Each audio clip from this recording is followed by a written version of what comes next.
Let the flame we kindle this morning remind us that we too are flames. Dancing in the wind, giving light to each other, receiving light from each other.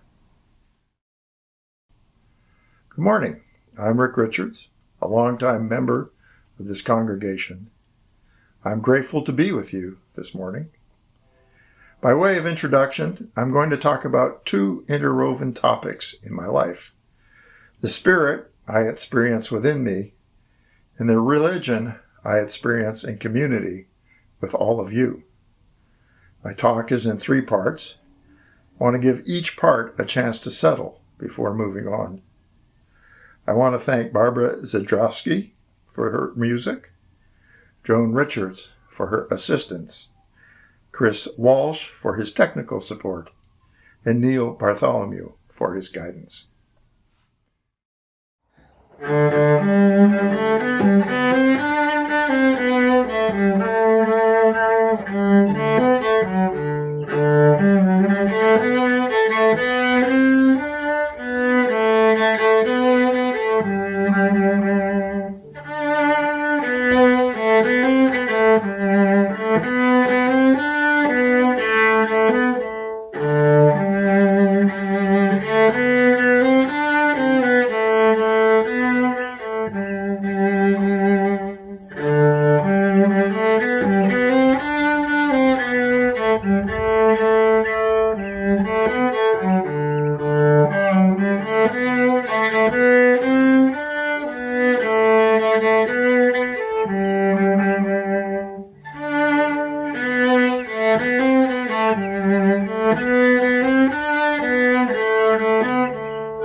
Once upon a time, a long time ago, I was a boy who stopped in the middle of a walk in the woods.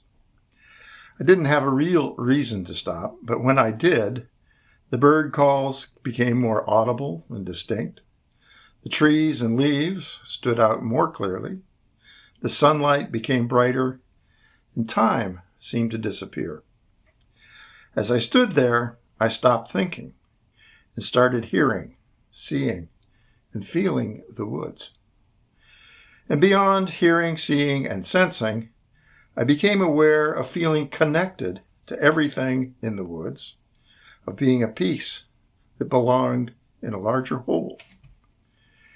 In response to this sense of belonging, I felt an encompassing happiness. To this day, that particular sensation of happiness is part of my awareness. It is an abiding awareness, an awareness I do not forget, and that tells me I am happy when I am in harmonious relationship with my surroundings. That long ago experience showed me that my spirit is both a part of that is the part of me that is open to immediate sensory experience, and the part of me that responds to that experience. It also showed me that neither aspect of my spirit are verbal.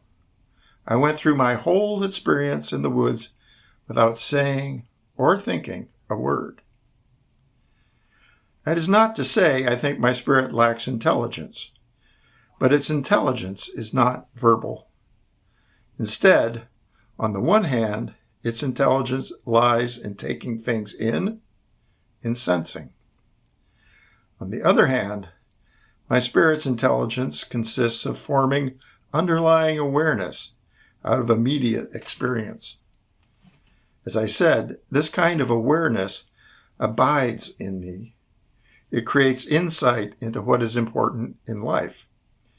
It tells me who I am and what would be right to do. Forming awareness out of experience is a sequential process. First comes sensory experience, then awareness forms. Awareness does not form automatically, on schedule, or in logical fashion. It is a quirky process, but however quirky, it is the process that creates my spiritual intelligence. It is the basis upon which my spirit seeks more experience. And how a being seeks experience, and the experiences it seeks, define the spiritual intelligence of that being. Over the years, I have found that I can relate to my verbal intelligence to the process of creating awareness. That is, I can connect my verbal intelligence to my experiencing intelligence. To do this, I use words to recreate experiences and to reflect on them. When I do this, my verbal intelligence clarifies my understanding of my spirit. Reflecting verbally on experience reveals important things about who and what I am. I don't think words are ever exact, and I don't think the awareness they create completely captures experiential awareness. However, using words to describe awareness is very important because, like using mustard to mix oil and water, words help mix my spirit's awareness with my mind's verbal awareness. Words create a connection between the thinking, verbal part of me and the experiencing, aware part of me. Where in all this do I locate my spirit? In all of it. I know my spirit is my openness to life. My spirit is in my ability to be open to the world and to take the world in. I also know my spirit is in my awareness of what I love, what I fear, who I am attracted to, and who I avoid, and so on. And it is also in the way I think and talk about that awareness. But most of all, I love most the deep, abiding awareness of life. That awareness is my deepest spirit.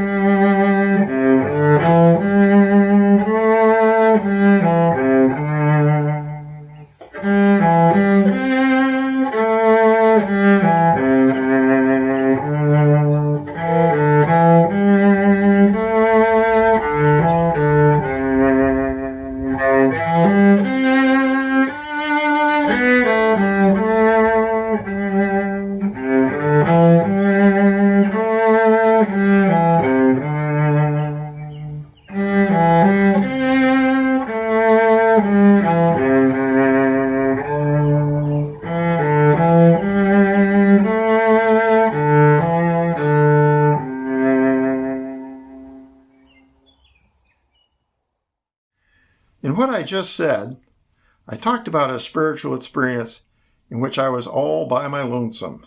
It was just me and the woods. And I must admit that I still treasure solitude and the peace and simplicity that solitary experience offers.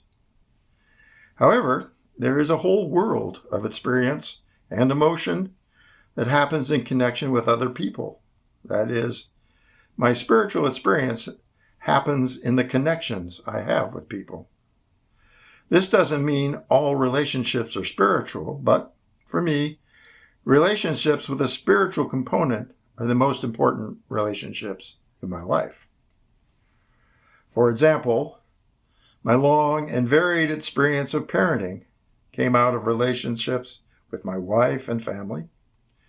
And out of those relationships has come deep, abiding awareness about people, about how strong and fragile they are, about how acute and how obtuse they are, how happy and how sad they can be, and on and on.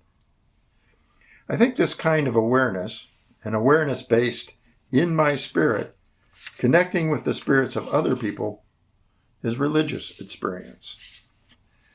I think religious experiences are different from experiences I have in solitude, which I call mystical. Both are spiritual experiences, but I distinguish between them and give them different names. Whatever their differences, I think religious experiences always leave me feeling less alone and strengthened by that. These days, I find the experiences and emotions that connect me to other people constitute most of my life. Some bring me happiness, some make me angry, some inspire me, some depress me, but I am sure all of them work to inform my underlying awareness of what is important in life, of who I am, and what is the right thing to do.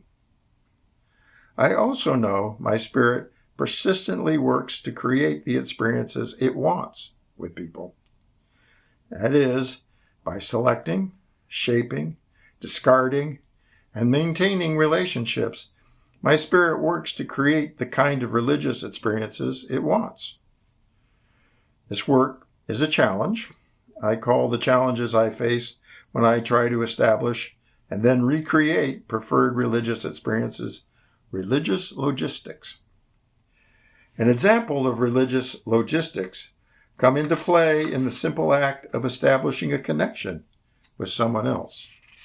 Religious logistics used to occur when I looked someone in the eye, shook their hands, and said hello. This is, of course, a ritual. And ritual is another word for religious logistics. And when those religious logistics are repeated and repeated throughout a community. The only point to make about religious logistics is that good logistics help people repeat and enhance the way they experience their spirituality together. Good logistics are important because they help a community use words and behaviors to establish respect, connection, and a multitude of other religious relationships.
I just talked a little about the logistics of religious experience. That is, what people do in order to repeat and enhance the experience of spirituality they have together. For example, every service we give is built on what I am calling the logistics of religious experience. These logistics have to do with how we use words and behaviors to establish, maintain, and grow religious experiences. That is, how we use words and behaviors that connect us to others in ways that create spiritual experiences within us. One of the obvious results of connecting to the spirits of others is that it creates a religious community. And I would say the value of a religious community depends on the quality of the spiritual experience each member of the community has. The more direct, powerful, and meaningful the spiritual experiences of its members, the more viable and dynamic the religious community. If this is true, then there are some important things we want our religious community to do. First, I think we want our religious community to be very open about the spiritual dimensions of our being. As I've tried to point out, having a spiritual life is not so much a matter of theology. I think you can have a spiritual life whether or not you believe in God. Instead, I think having a spiritual life is a matter of experience, and more importantly, it is a matter of how you appreciate, understand, and value your experience. A spiritual life is essentially a relationship you have with yourself, a way of understanding who you are. So, a strong religious community would pay attention to the condition of the spirits of its members, and it should have rituals that regularly help this to happen. Our ritual of describing our joys and sorrows is an example of how our community does this. In my experience, my spiritual condition covers a lot of territory: joy, sorrow, despair, anger, elation, confusion, indifference, goofiness, and on and on. It would be wonderful to have a religious community that recognizes and engages the vast variety of spiritual life in each of us. I imagine a community in which rituals exist to create connections among its members, rituals to repair broken relationships, rituals to enrich the relationships that already exist, rituals that allow us to grieve, and so on. These rituals would take place regularly, and they would reflect what our community thinks it needs. Some rituals might endure over long periods of time, while other rituals might serve a limited purpose for a short time. Some rituals might involve the entire community, and others might only involve a few people.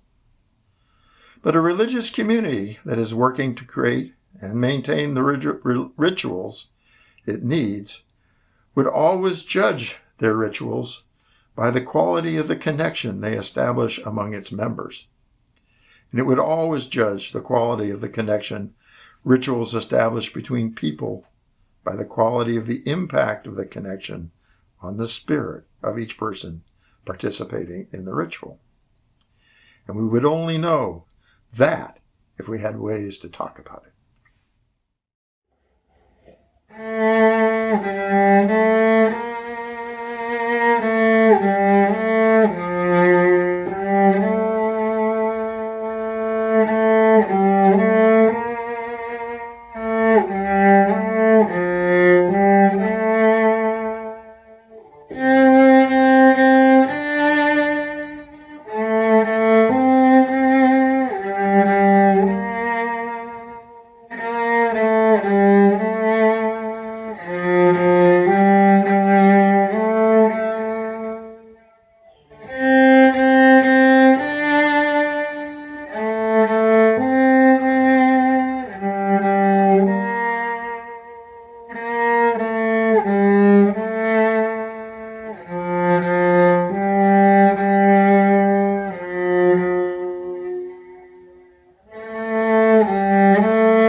Good morning. Let's sing hymn 159. This is my song.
In our lives, we give for many reasons.